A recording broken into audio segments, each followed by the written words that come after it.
Praise the lord. ఈరోజు మీకోసం జీవం గల దేవుని మాట. కొరింథీయులకు రాసిన మొదటి పత్రిక 1వ అధ్యాయము 9వ వచనం.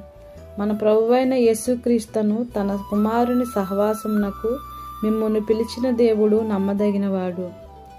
క్రైస్తవ జీవితం అనగా దేవునితో సహవాసమేనని పరిశుద్ధ గ్రంథం తెలియజేస్తుంది. నిజ క్రైస్తవులను ఏ పరిస్థితి, ఏ వ్యక్తి, ఏ విధానాలు కూడా వేరు చేయలేవు.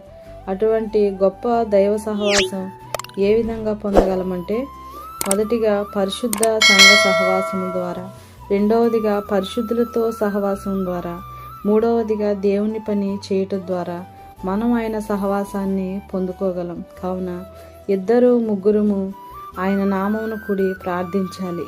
ఎమ్మాయి గ్రామమునకు వెళ్ళుచు యేసును గూర్చి సంభాషించినట్లుగా మనం ఆయన గూర్చి సంభాషించాలి. అలాగునే ఆయన్ను ప్రేమించి ఆయన కొరకు శ్రమపడే వారముగా ఉండాలి.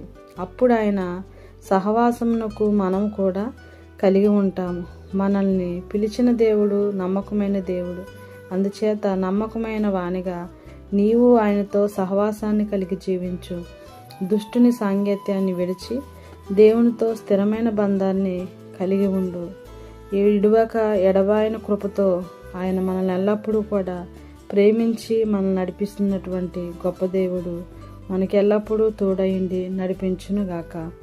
ఆమేన్. ప్రార్థన. నిన్న నేడు ఏకరీతిగా ఉండి మమ్మల్ని నడిపిస్తున్న మా ప్రభువా, మీ ఘననామమునకు స్తోత్రం. తండ్రి, మేము ఎల్లప్పుడూ మీ సహవాసంలో ముందుకు కొనసాగే కృపాభాగ్యమును మాకు అనుగ్రహించమని యేసుక్రీస్తు వారి నామంలో ప్రార్థిస్తున్నాను తండ్రి.